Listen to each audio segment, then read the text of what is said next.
All right, Shabbos, say good morning. Good morning. Let us begin. Begin by thanking all of our sponsors for this morning's share. To thank our Talmud Torah sponsors for the month of Sivan, Paul and Kathy Pollack for dedicating all the Sherman Sharshos this month as a schus for Refuah Shalema of Kathy's sister, Donna Baker Matson. To thank our Week of Learning sponsors, Brian and Melanie Levine, in honor of the entire shir, with Akar Satov to the shir, Meretz Hashem, Kadosh Baruch Hu sheben just should be zocheh to learn together for many, many years to come. Well, with that, let us begin today's daf. Today's daf is Yud 14. We are picking up in Meretz Hashem, actually right on the bottom of Yud Gimel Amud Beis. So, if you remember again, yesterday we were introduced to the concept of Maimon Shloshtan, which means the ability to go ahead and convey ownership, or I should really say, convey ownership from one party to another party in the presence of all of the interested parties. So again, remember the paradigmatic example we gave is either in the case of a pikadon, a deposit, or in the case ultimately again of a halva, of a loan. So remember again, Ruvain loans money to Shimon, and ultimately again wants to assign the debt to Levi. So if Ruvain and Shimon and Levi are standing together, Ruvain could say to Shimon, pay the debt back to Levi, and suddenly Levi becomes the owner of that debt. The Chiddush also is what? The Chiddush is that normally, again, in order to transfer something, you need some form of kinyan. The Chiddush of Maimon Shloshtan is it works even without a formal kinyan. So what we started with yesterday, and what we ended off with in yesterday's shir, was trying to figure out, why does this work? What's the svara to say that it works? So what I say, we literally left off last three words on the line on Yud Gimel Beis 13b. El Amar Rabashi, I'll tell you why it works. This is fascinating. El Amar Rabashi, Bahi Hano, the Kamishtanya Le, Bein Milva Yishana Le Milva Chadasha, Gomer Umashabed Nafshe. So I will say, interestingly enough, Rav Ashi said, I'll tell you why it works. It works because this actually is beneficial for Shimon, for the borrower, or for Shimon the custodian, whichever it was. But we'll go with the borrower. Why? Because I will say, remember again, when Ruvain assigns the loan to Levi, essentially, again, this is transformed from an old loan to a new loan. Was there an old loan and a new loan? It's just a fact of that, right? Ruvain was the quote-unquote the old owner of the loan, the old creditor, and now Levi is the new creditor. That is a benefit for Shimon. How so?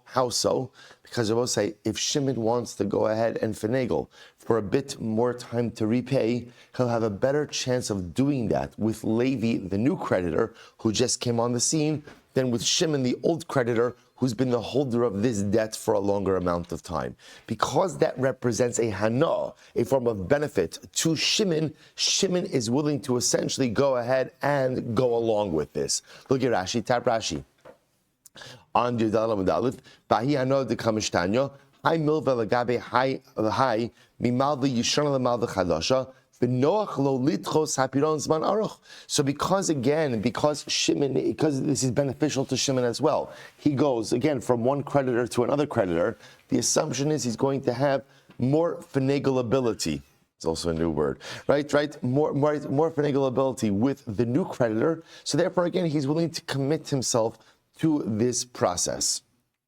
So remember again, what the Gemara is suggesting over here is, at the time of the loan, Shimon is willing to commit to assignment of the loan. So he's willing to commit to this. Why would he be willing? And even if he does not know who the loan is going to be assigned to, and even if the person to whom the loan is going to be assigned is not yet born, Shimon is willing to commit to this. Why? Because at the end of the day, it's actually beneficial to him. Because getting a new creditor potentially prolongs or extends the repayment window. In the muschus of that hano, he's going to be mishabed himself. So the Gemara says, that's fine, except the following. Amalei Huna, both say Yud Dalar Amud Aleph, 14a, 3 lines down. Amalei Huna, Mar Bereid Rav Nechemia Rav Ashi. So both here's the problem. Elameata, Kigon Hani Debe Bar Al Yashav. Well, if that's the case, what happens if halacha l'maisa, you borrowed money from someone like the El Yashiv mishpacha? So what happened? The kafsi v'shakli la'alter. They were known that halacha l'maisa, they never extended the deadline for a debt. In other words, once you owed them money, quite literally, they would tie you up and take the repayment immediately. And it's not a metaphor. That's actually like literal. So in other words, what the Gemara is suggesting is, well, what happens if the loan was assigned to a creditor like this? A creditor who it's known never extends the window for repayment, but in fact exact repayment immediately. So you're going to say in that case again, the borrower doesn't commit himself for the assignment of the debt. Well, maybe you'll say, yeah, indeed in that kind of case, so Shimon would not agree to assignment of the debt. We'll say if that's the case, then what you've effectively done is you've gone ahead and you've literally again made exceptions to the rule. In other words, also remember, whenever Chazal make a rule, so the whole strength of a rule is in its applicability in almost every circumstance. Are there going to be exceptions? There are exceptions to every single rule, absolutely. But Lamaisa, if you're telling me that the svara of Maimon Shlashtan is that a borrower is going to be okay with the assignment of the debt, because assignment of the debt provides him with more time to repay. Therefore, again, that logic is only going to work with an assignment where he can indeed finagle for an extended payment window. But Lamaisa, if it's going to be with someone who's more exacting, then Ma'amad Shlashtan is not going to work. So sometimes Ma'amad Shlashtan will work. Sometimes Ma'amad Shlashtan won't work. That doesn't make any sense. Ella Amar Mar Zutra. Therefore, I will say third option. Mar Zutra says, Hani Tlas Mili Shavyinhu Rabbanon Kihilcha Sebalo Taima. Now the rabbis say there are three rabbinic laws that the rabbis instituted as like a halacha l'Moshe Misinai. So what does that mean? What's the beauty of a halacha l'Moshe Misinai? We know it's true, but what? We don't know why. So the Gemara says there are three rabbinic laws that the rabbis instituted that should be like a halacha l'Moshe Misinai. In that, they're absolutely unequivocally true, but the reason for them is not immediately clear. What are the three? The chada ha. One is Ma'amad Shlashtan. So I'll say Ma'amad Shlashtan is halacha that essentially what the Gemara is saying is Ma'amad Shlashtan works. Why does it work? I don't know. Chazal didn't tell us why it worked, but they told us it worked. That's number one. Number two, v'idach, dam Rabbi Yehuda Amar Shmuel. Rabbi Yehuda said name Shmuel, ha-kosef kol nechasav li'ishto. But it's an interesting case. If a person writes over all of his property to his wife, right? So Reuven is married to Rachel. Reuven assigns his entire estate to his wife. Lo asa ela apetropia. Ultimately, again, he does not really go ahead and mean to convey ownership to her. Rather, what does he mean to do? To make her the executor of the estate. He doesn't mean to convey ownership. Rather, he means to give her control. Third halacha, v'idach tam Rav Chananya, hamasi isha libno gadol b'bayis kino. We'll say if you make a chasana for your adult son in a house, ultimately, again, you've conveyed ownership of that house to your son.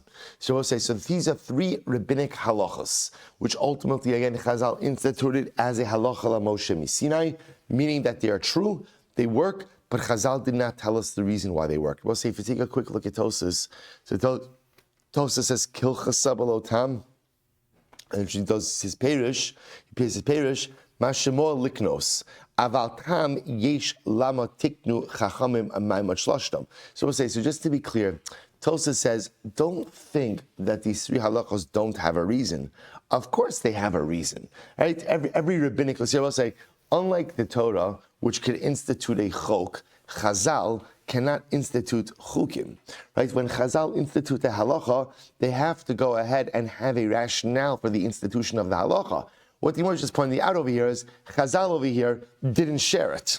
They didn't share. For whatever the reason, they chose not to share. So Tosa says over here, of course there's a logic. He says, for example, Setiknu Mamad Shlashtan Tiknu Shlo Yitztarech Litrach for Lasos Kinyonim. In other words, Rabbi say, Chazal felt that in certain situations, it's actually in the best interest of all the parties involved to be able to affect a transaction without kinyanim. So we'll say assignment of a debt or assignment of a pikadon, Chazal felt if you could create essentially like an expedited process for that without kinyanim, it's absolutely beneficial to all the parties involved. The second case, hakosef nechasav liishto, I will say, why does it work? That if a person assigns all of his property to his wife does not become the owner. Rather, what is she? What is she? She's the apatropa, she's the executive. Why? So what's the logic there?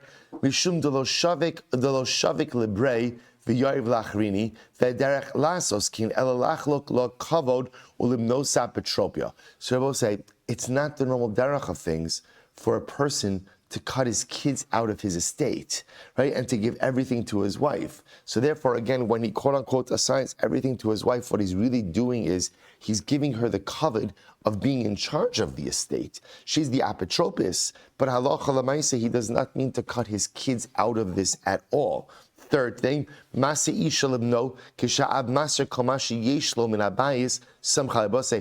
case over here? The case over here is where I'm making a chasana for my son. So I will say, what do? I make a chasana in the house.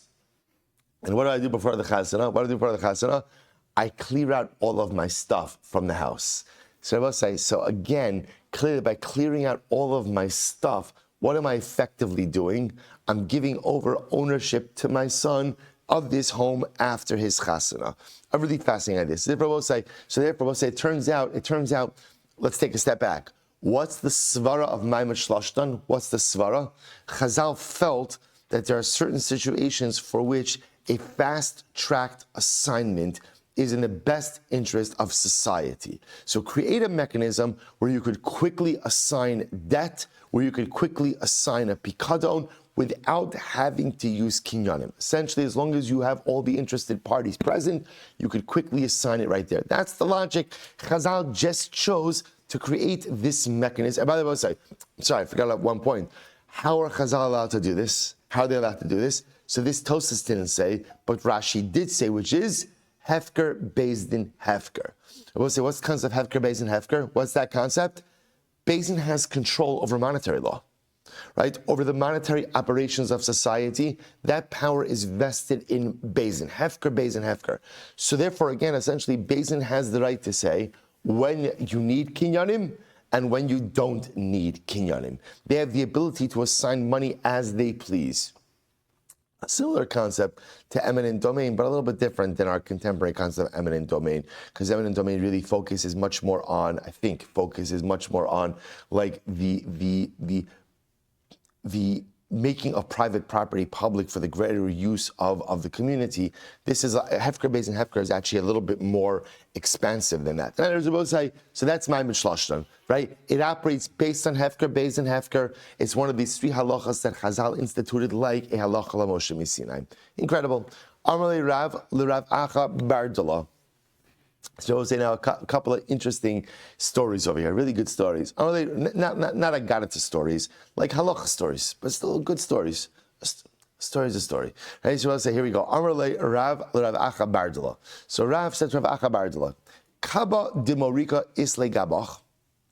Listen, I deposited with you a cup of saffron. Right? So Yehive leploni. So go ahead and I want you to give it to Ploni.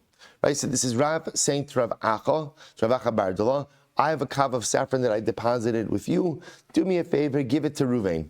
Right, and what happened? So the Gemara says, so ba'apei kamin alecha telo hadranabi, and I'm saying this to you in the presence of Ruvain. So Rav says this to Rav Acha Bardala in the presence of Ruvain, and he says to Rav Acha Bardala, I'm saying this to you in the presence of Ruvain in order that I don't retract. Right? I don't want to retract. I don't want to retract my statement. So the Gemara says, that's interesting. Michlal di boy hadirbe. So matzi hadirbe. So I'll say that sounds like what Rav is saying is, if I wanted to retract, I could retract. But let's take it about say, what do we call this type of transaction? What do we call this? What? This is my mishlashtan. Right?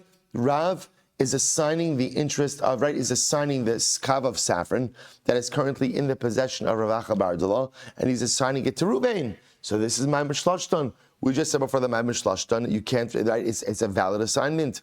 Hachi kamar. Dvarim halalu lo nitnu lachazara. Then I will say what Rav meant to say was, since it's happening with my mishlashtan, therefore what?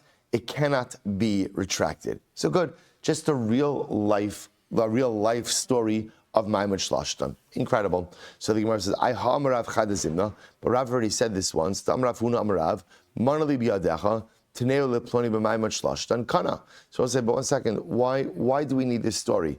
Rav already said this once, right? Rav already said that if Reuven says to Shimon, I deposited a mana with you, I now want you to give it to Levi, and Reuven says this to Shimon in the presence of Levi, that ultimately Levi becomes the new owner of the mana. That's my mishlashtan. Why do you need it here? So the Gemara says, Imeahi havamina hani mili matan meruba. But say, if we would have just said the mana case, right, I would have said, you know what, a mana is a significant amount of money. So maybe, when does my mishlashtan work? When does it work? In a case of a significant transfer, a significant amount. However, I would say maybe a small gift. You could even transfer ownership, assign ownership, even not in the presence of the intended party. Kamash malano. Kamash malano will say, in halacha, you have two avenues of assignment, right? Two avenues of assignment, or two avenues of conveyance. A, right, your typical avenue, which is a kinyan.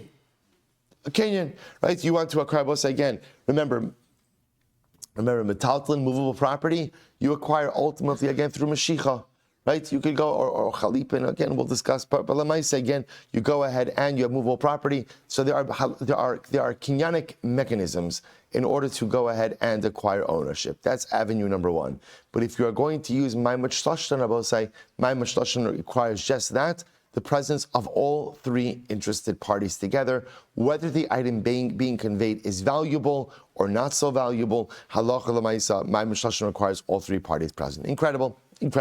Both says, two dots, Yud Daled Amadala 14a. Was another great story. Hano Ginoi, David Chushbana Bahadi Adadi. We'll say they were a group of farmers, literally gardeners, right? Group gardeners. I will say they were all partners in a particular field. So what happened? They were doing an accounting at the end of the month, and they realized Pash Chamesh Istari Zuze Gabi Chad Minayu. One of the gardeners, got 5 more zuzim than everyone else. Okay, again, I will say, not a case of theft or anything like that. He just, just in the division, I guess, of the produce, whatever else, one guy ended up getting 5 zuzim more than everyone else. Samrile, they said to the guy, we'll call him Ruvain, the gardener who got more, no problem. Yavinu nehele lemari ara.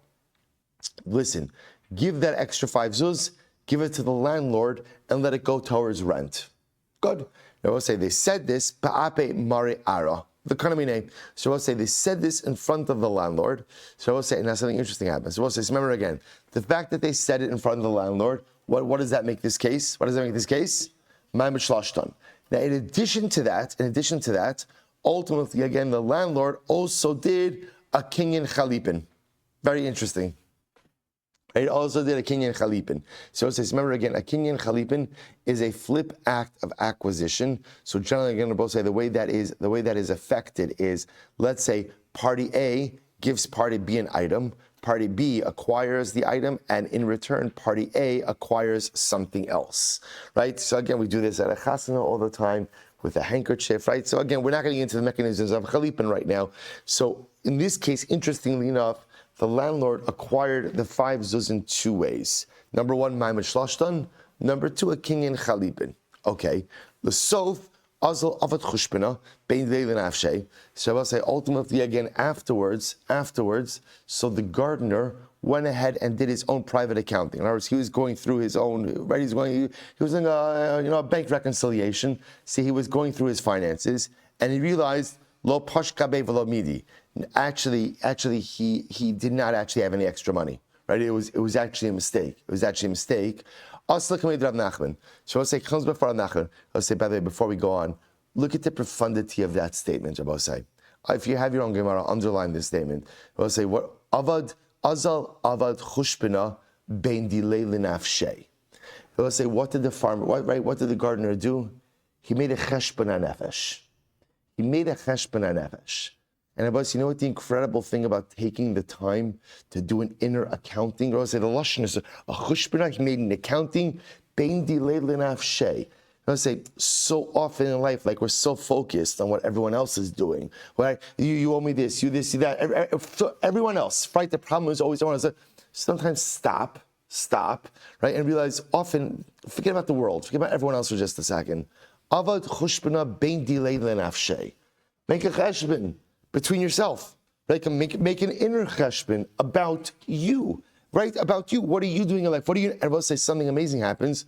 Lo pash gabe v'lo midi.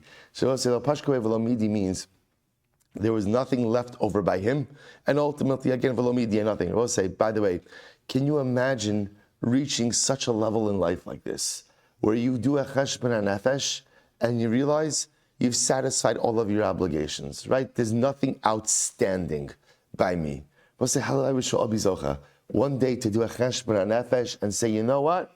I'm doing everything I need to be doing. I'll say, what a line. What a line. In this case, of course, it wasn't necessarily talking about the farmer's ruchnius, but rather, again, it was talking about his gashmius. So he did not have any extra money. Right? Didn't have any extra money. Wow, what a line. So Aslak Rav Nachman comes before Rav Nachman. So we'll say, Sana comes before Rav Nachman. And we'll say, what's the problem? What's the problem? The problem is the farmer committed b'mayim shlashtan and through a king and chalipin, ultimately again to this 5 zuz. So he comes before Rav Nachman. Rav Nachman says, I don't know what I should do for you. So first of all, I'll say, number one, you have this b'mayim shlashtan, right? You agreed to go ahead and give this money to the landlord, and you agreed b'mayim shlashtan. Right? That's number one. Va'od hakanuminach. Furthermore, the landlord did a chalipin. So Rav Nachman says to this farmer, I think you're on the hook for the 5 zuz. Amrli Rava said, no. Atu haimika amar lo yahavina. So was the farmer saying, I'm not paying? That's not what he's saying. What was he saying? He was saying, deleka gabayin. See, I will say, the farmer is not coming to Rav Nachman saying he's not willing to pay. What is the farmer saying to Rav Nachman? What is he saying? I don't owe it. The whole thing was a mistake. I don't owe it. Amrle im king and betasu v'chol king betaus. You're right. Oh, so that's different. In other words, to back out of this transaction, you could not do. Once the transaction was solidified, both by king and ma'im shloshin, either one of those two would make it an irreversible transaction. But lamaisa, what the farmer is claiming over here is that halacha lamaisa, I don't owe the money. So okay, if it turns out he didn't owe the money, this is called a kinyan betaus, a mistaken kinyan, and ultimately, again, a mistaken kinyan can be retracted. Okay, beautiful. Itmar, holik maralaploni shani chayivlo. So what's an interesting case here? Let's say I say to Ruvain, go ahead and take this money to I owe Shimon $1,000. Go ahead and take this money to Shimon. Okay, let's say that's the case. Now we'll say we're transitioning out. This is not my mishlashten anymore. Different kind of case. I borrowed $1,000 from Shimon. I tell Ruvain, go ahead and take this money to Shimon. So we'll say, now watch this. Amarav chayv b'achriyus. So we'll say, now what's the shaila? When the money is being transferred, let's say as Ruvain's taking the money, he gets robbed, right? Or he loses the money. Who has responsibility for the money before it's reached the hands of the creditor, right? So in other words, I'm sending the money with a shaliach. Who has responsibility? So Rav says, chayiv ba'achriyuso. Rav says, I, the borrower, right? The borrower, am chayiv ultimately again, and the achrayis of the money, right? I am chayiv until it reaches the hands of Shimon. Rabbi said, now, interestingly enough, vimbalachser eno chozer. Now here's what's interesting. Rav says, even though I am responsible for the money, look at Rashi. Rashi is almost right across to the right. Chayiv ha-mishaleach hazeh. So I, the mishaleach, right? Me, the borrower, I'm chayiv for the money. Bachriyu. So im yansum yad shliach zeh. Right? So halacha l'maisa, I am chayiv. Ultimately, if anything happens to the money before it reaches the hands of Shimon, but I will say, interestingly enough, vim balachser eno chozer. If after giving the money to Ruvain, I say, Ruvain, you know what? Ruvain's a shliach. So Ruvain, you know what? Give it back to me. I can't take it back. Once I've given it to Ruvain for repayment to Shimon, I cannot take it back anymore. So we'll say that's the position of Rav. Shmuel says, no. Shmuel agrees with Rav, namely, that Allah Almighty, when I give money to the shaliach, I am responsible for that money until it reaches the hands of the creditor of Ruvain. What Shmuel says is, mitoch shechai b'achriyuso im balach sar chozer. But Shmuel says, one second, if I'm going to be responsible for the money, then what does that mean? What does that mean? That I have the ability to take it back should I want to, right? So since I'm responsible for it, therefore, I could take it back if I want to. I says the Gemara Lema B'Hakam Miflagi. So say that they're arguing about the following point: Demar Savra Holich Kischi Dami, Umar Savra Holich Lav Kischi Dami. So we'll say, so B'Pashtos, what are they arguing about? They're arguing about the power or the halachic impact of Holich. When you tell a shaliach to go ahead and take money to repay a debt that you owe someone else, does the shaliach effectively acquire the money on behalf of the creditor or not? So we'll say it sounds like Rav holds, right? Rav holds that holich kizchi, when you say take the money, so effectively again the shaliach acquires it on behalf of the creditor, and Shmuel says holich lav kischi. To which the Gemara says, no, that's not it. The choli ama holich kischi dami. In fact, everyone agrees that when you tell the shaliach to take the money, so telling him to take the money is like telling him to acquire it on behalf of the creditor. So what's the machlokes? So listen to this. Here's the machlokes. Mar savar lo amrinan migo, or mar savar amrinan migo. So we'll say, listen to this. One says you say amigo, and one says you don't say amigo. So we'll say, so look at Rashi for just a moment. Rashi says,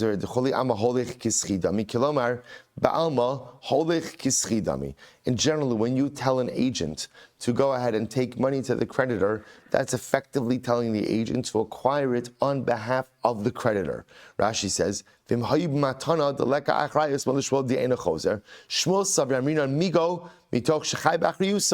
in Balachsar Choser. So I'll say, so listen to this. So I'll say, so essentially, we have this interesting idea. So listen to how this plays out. Where the Gemara is holding right now is, the Gemara is assuming that when you go ahead and you tell a shaliach, right? I borrowed $1,000 from Ruvain. Now, I want to send the money with Shimon to repay Ruvain. So let's get ready for this. When I tell Shimon, Holech manazu, or holech elef dollar zu, the Shimon. Go ahead and take this money to Shimon. So I'll say effectively what happens, Shimon acquires the rights to the money. I will say, get ready for this. Even though Shimon acquires the rights to the money, I still have the achrayus, the responsibility for the money, until ultimately it reaches Shimon. I will say, isn't that fascinating? So Shimon is the owner of the money. How is Shimon's ownership manifest? That if after giving the money to Ruvain, I decide, you know what, I don't want to pay him back yet, I can't get the money back from Ruvain, right? That money belongs to Shimon, but I have achrayus, I have responsibility of that money until it reaches Shimon's hands. So essentially the machlokes is like this. So Rav says, well, if you have achrayus, you should have the right to take the money back. That's the migo. Shmuel says, Shmuel says, sorry, just the opposite. Rav says, even though I have achrayus, I can't take the money back. He doesn't hold to the migo. Shmuel holds to the migo. Once you have achrayus, of course you could take the money back. So I was saying incredible. So I was saying, so just want to point out where the Gemara is holding right now, just right in this moment, is two halachic principles we're establishing. Number one, holech kischi dami, which means that when you tell an agent to take money for repayment, the agent effectively acquires the money on behalf of the intended recipient, on behalf of the creditor. That's number one. Number two, so the shaila now is, number two, the other principle is that when you send money for repayment, you, the borrower, have responsibility for that money until it reaches the hands of the creditor. Those are the two halachic facts we're dealing with right now. What's the machlokes? The machlokes is once I hand that money over to a shaliach for repayment to the creditor, can I take the money back? So that's the machlokes Rav and Shmuel. Rav says no, Shmuel says yes. Beautiful. Let's go back there. So Tanya Kava say the Rav, we have a brisa that supports Rav. Right? I say to Ruvain, take the mana that I owe to Ploni for repayment. So what's the halacha? So the Gemara says, ortain mana leploni sheni chayav lo. Holech mana leploni sheni chayav lo. Tin mana leploni sheni chayav lo. Holech mana leploni pikadon sheish la biyadi. Tin mana leploni pikadon sheish la biyadi. Chayav bachrius. So I'm saying all these keys, just different formulations of a loan, repayment of a loan, or giving back of a pikadon, of a deposit, ultimately, again, chayiv ba'achriyuso. When I go ahead and I give that money over to the shaliach to take back to Shimon, ultimately, again, I, the creditor, I, the borrower or the custodian, ultimately, again, am chayiv, for I am responsible for the item until it reaches the hands of Shimon. Then balachzar eino chozer. But ultimately, again, if halacha l'maisa, after giving it to Ruvain, I want to take the money back, I don't have the ability to do so. So we'll say, so it seems to support Rav on both levels. Number one, holich kischi, when you give something over to an agent for repayment, ultimately, again, the agent acquires it on behalf of the creditor. Number two, I retain responsibility over the item until it reaches the hands of the creditor. And number three, once I give it over to the shaliach, I can't take it back afterwards. Incredible. So the Gemara says, but one second, pikadon, in the case, I understand this in the case of a loan, but in the pikadon case, I will say, so remember again, let's say, Ruvain deposited an item with me. Now I'm giving it to Shimon to go ahead and give back to Ruvain. So now we just said before, I can't get the item back from Ruvain I can't get the item back from Shimon once I gave it back to him to give it back to Ruvain. But with the pikadon, why can't I say pikadon lemalei? We'll say, remember again, a deposit is different because you only deposit items with certain people who you trust. So why can't I say to Ruvain, give me back the item? Because Shimon would not want his item to be with you. He only wants his item to be with me. To which the Gemara says, Amar Zera kishoch sakafron. What's the case? So we'll say, the case is where, again, I am known as a liar. Right? I'm known as a liar. I'm known as an untrustworthy person. So therefore, again, above says, it's actually in the best interest of Ruvain to get the pikadon out of my possession. Okay? So the Gemara says as follows. The Gemara says, Rav Sheshes, another story.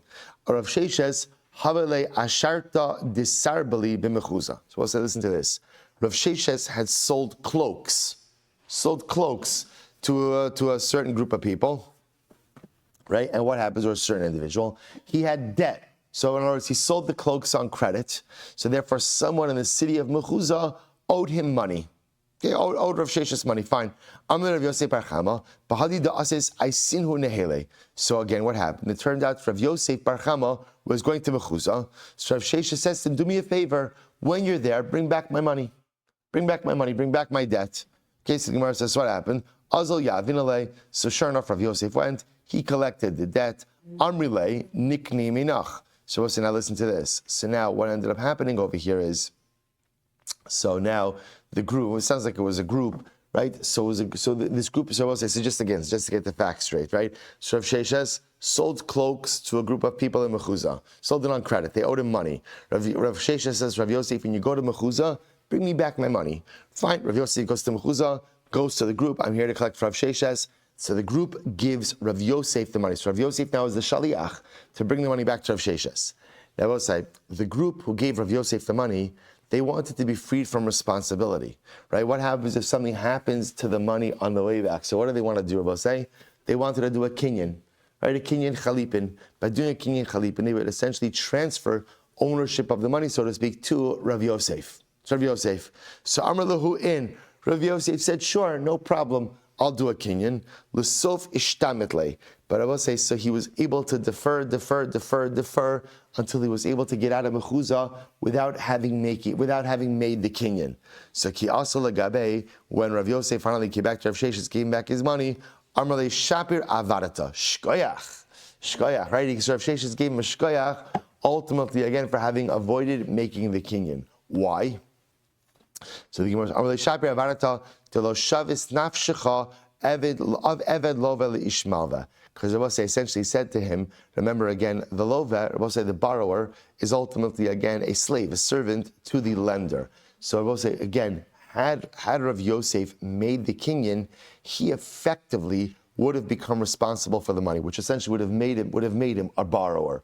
So Rav Sheshes says to him, Shkoyach, that you did not make yourself a servant to the borrower, to the lender, sorry. Lishnachrina, we'll say another lashon, Shapri Avarata, Eved Lova Ishmalva. Okay, so we'll say again, so in the second version again, Shapri Avarata, Shkoyach, because everyone knows Eved Lova Ishmalva. Bottom line, I will say, interestingly enough, is you see over here, from the people in Mechuza, it was in their best interest to go out and do the kinyan. Why Abosai? Why do they want to do the kinyan? Why do they want to do the kinyan? They didn't want to have achrayas. They didn't want to have achrayas. But shkoyach to Rav Yosef, who avoided doing the kinyan and thereby taking on responsibility for himself. So I will say, again, the story also illustrates all of the previously espoused principles. Number one, that essentially when you send money for repayment with a shaliach, so you, the borrower, retain responsibility over that money. Retain responsibility over that money. That being said, once you give it to the shaliach, you can't take it back, right? Why can't you take it back? Because we also paskin holech kischi dami, that when you say go ahead and take this on behalf of the creditor, essentially the shaliach acquires it on behalf of the creditor. So we'll say, so it's one of these interesting things that the shaliach acquires it on behalf of the creditor, but that acquisition is only strong enough to prevent the borrower from taking it back. But it's not strong enough to transfer responsibility of that money onto the creditor. Rather, responsibility remains with the borrower until the money reaches the creditor. Fascinating. But it's another story. Rav Achi bar Yoshia havele ispika the kaspa ben arda. So I'll say Rav Achi bar Yoshia. Did I skip? Good. Let's say second to last line. Rav Achi bar Yoshia. So Rav Achi bar Yoshia had a silver utensil in Narda. Okay, so in other words, he owned the silver utensil. It was deposited in Narda. Okay, Amar base. Amar lehul Rab Dostai. This is a pretty wild story. He says to Rab Dostai B'yanai il Rab Yosi bar Kipar.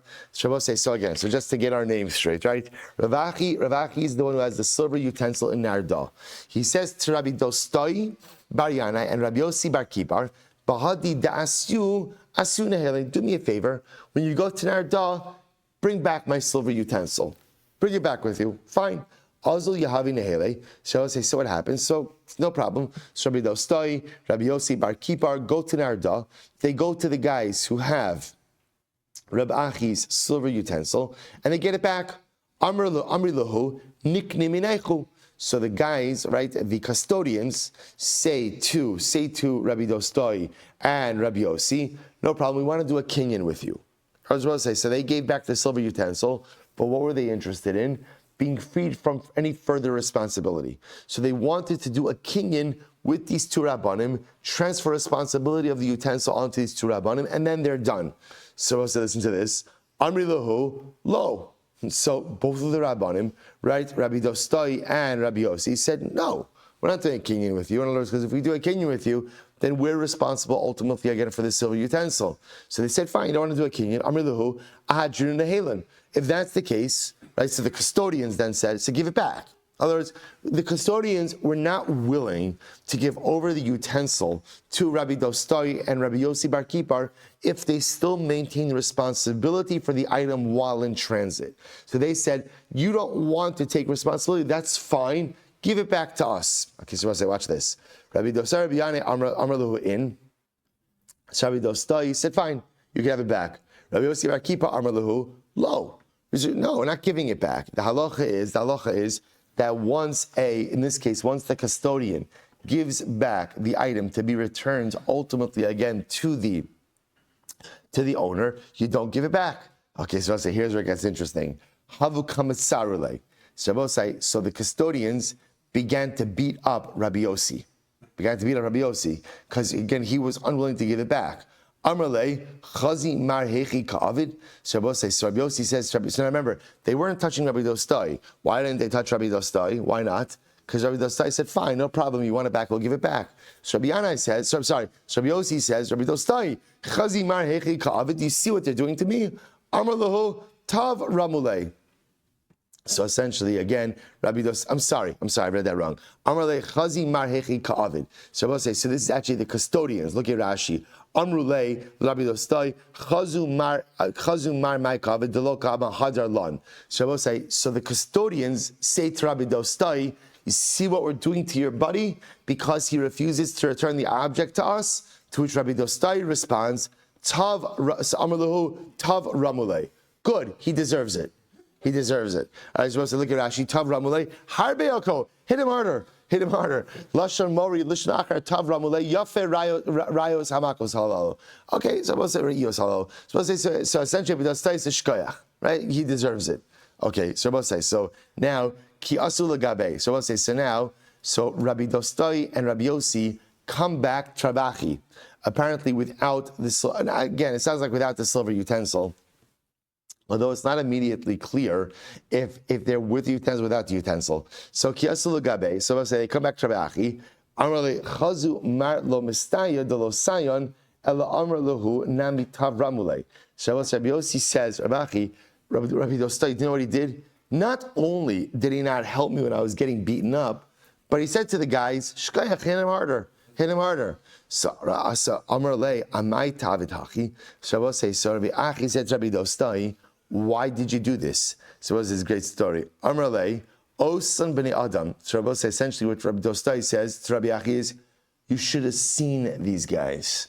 Right? You should have seen these guys, right? Literally, again, Bnei Adam Hein Amma, they were ridiculously tall. Kolvan Amma, their turbans were tall. Medabrin Mechatzehen, literally, again, they speak from like their stomach. In other words, we'll say their voices were very deep. Ushmose Mevuhalin, and they had the scariest names. Names like Arda, Pili Beresh. These are the kind of guys. Omrin, Kfosu Kofsin. When they say tie you up, you get tied up. Omrin Hargin, Harugo Hargin. If they give the order to execute you, you're dead. You're dead. Ilu Hargas Dostai, tell me, had they killed me, mi nasan liyanai abba bar kamosi, would my father ever have a son like me? Or I was supposed to say, Rabbi Dostai was saying, like literally, I felt I was in mortal danger. So Rabbi Achi asks him, Amar Le, Bnei Adam halalu krovin lemalchus. Are these people connected to the government? Amar Le, hein. Rabbi Dostai says yes. So not only are they tall, right? Not only do they have tall turbans, not only do they have deep voices, not only do they go ahead and have scary names, but right now only if they give the order to tie up, you get tied up, execute. They're close to the government as well. Amar Le, Amar Le hein yesh le, Amar Le hein yesh le susin upradim shatzim achraim. Do they have horses and mules which run after them? Amar Le hein, he said yes. Amar Le, Rabbi Achi said, you know what? Ihachi shaper avarata. Rabbi Dostai, right? Good move. I was about to say, essentially what happened over here is Rabbi Dostai realized that there was a sakana over here with these guys. Don't mess with these guys. Ultimately, again, he felt that Rabbi Yossi made a mistake in not giving back the object. So I will say, so therefore, again, Rabbi Dostai felt to save both of their lives, he had to go ahead and kind of play along with them.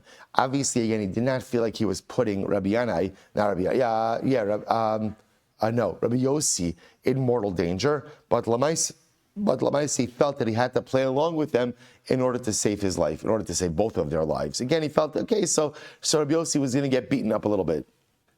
A little beating never hurt anyone, right? I shouldn't say that, right? So we'll say, so Lamaisi, again, a little beating wasn't going to kill him, but again, he felt that he had to play along with these individuals in order to go ahead and save their lives. And ultimately, again, Rabbi Achi went ahead and complied with him, or agreed with him. Good.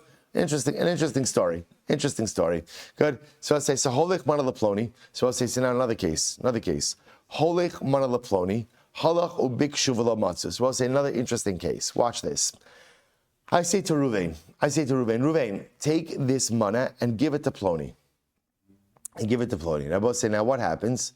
So Ruvain goes and tries to find. So I'm saying this. I say, Ruvain is my shaliach. Go ahead and take this mana and give it to Shimon. Now I both say, what ends up happening? So Ruvain, the shaliach, can't find Shimon. And I both say, why can't he find him? Rashi says, Shemes. He's dead. Right? So Shimon died. So Ruvain therefore cannot find Shimon. So both say, so now what's the shaila? What do you do with the money in a situation like this? So here's the shaila. What do you do with the money in a situation like this? Says the Gemara, Tani Chada, Yaksulim Shalech. So we'll say one opinion says, no problem. Ruvain, bring the money back to me. So we'll say, so again, just to get the case straight, right? I am sending money with Ruvain to be delivered to Shimon.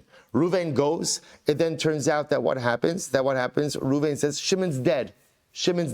So what do we do with the money? So I'll say, so first opinion says, Tani Chad, no problem. Just bring the money back to me. Right? Bring the money back to the Mishaleach.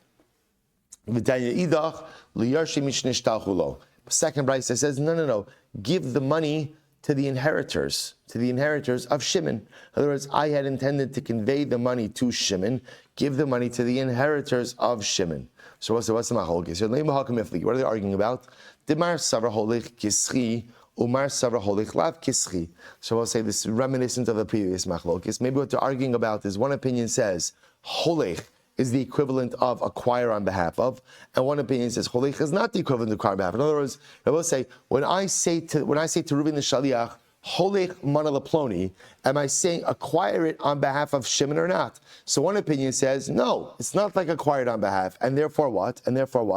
Right, Reuven did not acquire it on behalf of Shimon. When it turns out that Shimon is dead, the mana should come back to me. Second opinion says no, holich kischi, that ultimately again Reuven acquired on behalf of Shimon. So even though it turns out now that Shimon is dead, who gets the money?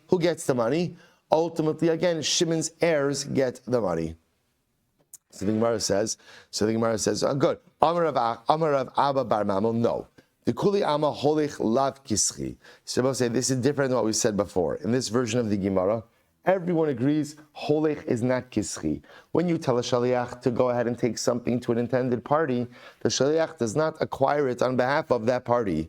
V'lo kasha habibari habishchiv mira. So we'll say very interesting case over here.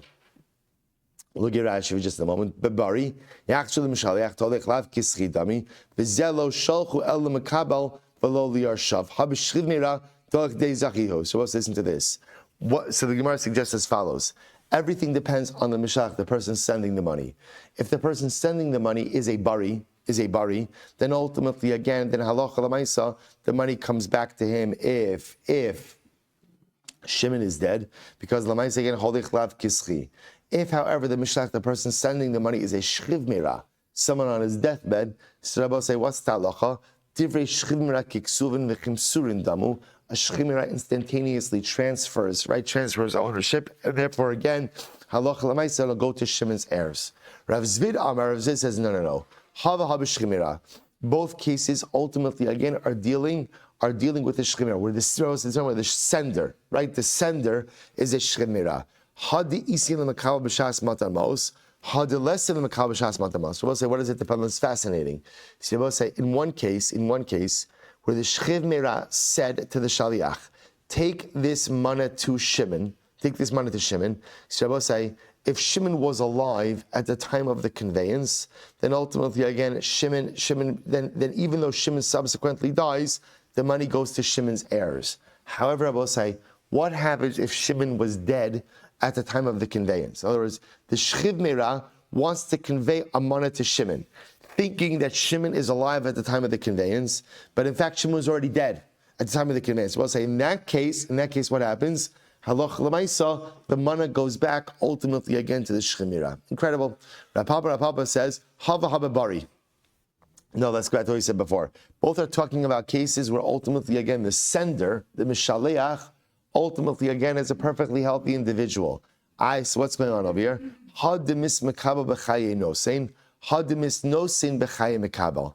But I'll say interesting. Here, one case is talking about again where the mekabel, right, where the recipient Shimon died during the lifetime of the nosein. Right, one is talking about where the nosein died during the lifetime of the Makabel. Very interesting. We'll say, take a look at Rashi. Rashi says, the mis nosein la'acher shemasron l'shaliach meis v'adayin Makabel chai. So if the sender died ultimately again during the lifetime of the recipient, and the recipient is still alive, hilchach mishas misa hanosein zachaba Makabel mishud lemitzla kaim divrei hameis va'afilu hayabari. So we'll say, very interesting. So if halacha l'maisa, the sender died during the lifetime of the recipient, so once the sender dies, then what? We give the money to the recipient, or ultimately again to his heirs, because of mitzvah kaim divrei hameis. There's a mitzvah to go ahead and fulfill the words of someone who has died. So I will say, Solema holich kischi tanoi. So I will say, let's take a step back. And maybe I will say, in the midst of this, what kind of emerges is the concept of holich kischi. I will say, when you tell a shaliach to go ahead and take something to someone else, ultimately, again, is that the equivalent of Zechi or not? Let's say that we keep coming back to this fundamental machlokes. I send an object with Ruvain to be given to Shimon. What happens the moment I give that to Ruvain? Does Ruvain acquire that on behalf of Shimon or not? Do we say holech kisri or lav kisri? So the Gemara says, the truth is, this is machlokes tanoim. We'll say, here we go. Tisanyo, holech manala ploni. So I say to Ruvain, take this mana to Shimon, and what happens? V'holech ubiksho v'lo, and Ruvain tries to find Shimon, but cannot find him. So we'll say, what's the halacha? Yachsiru l'mishaleach. Ultimately, again, the money should go back to Ruvain. So that's the general halacha, right? So again, I send money with Ruvain to Shimon, and then what happens? Ruvain can't find Shimon, money comes back to me. Meisa mishaleach. So we'll say, now here's what's interesting. What happens if now, right, the Mishaleach, I die, right? In other words, let's say the person sending the money ultimately dies. The Mishaleach dies. So now what do you do with the money? Rabbi Nasser, Rabbi Yaakov, Amru, Yachsru liYarshei Mishaleach. So Rabbi Nasser, Rabbi Yaakov say, ultimately again, the money goes back to the heirs of the Mishaleach. V'yesh omrim liYarshei mishin ishtahulo. And others say, no, it goes ultimately to the heirs of the person who the Mishaleach sent to. So Rabbi say it's a fascinating case. In other words, Rabbi say, so what the Gemara is taking for granted right now is as follows: if Mishaleach sends money with Ruvain to Shimon, okay, and then Rabbi say, then what happens? They're unable to find Shimon. Rabbi say, unable to find Shimon means Shimon's dead. So Rabbi say, so what's the halacha? Money comes back ultimately again to Mishaleach. The machlokes case, Rabbi say, is, right, Mishaleach sends money with Ruvain to Shimon, and then what happens?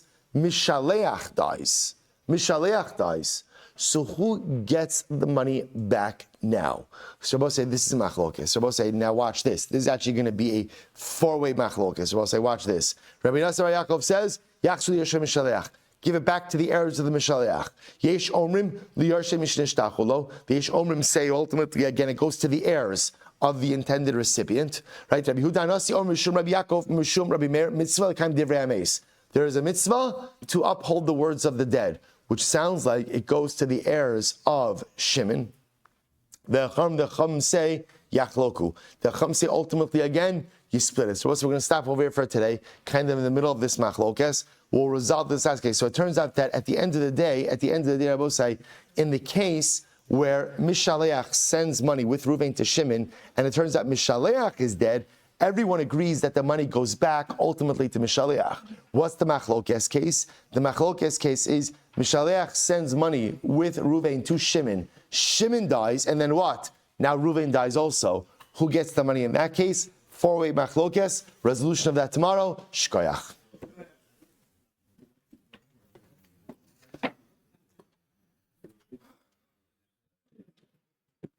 All right, Chevron Zoom. I'm so happy Baruch Shem worked out. Sorry.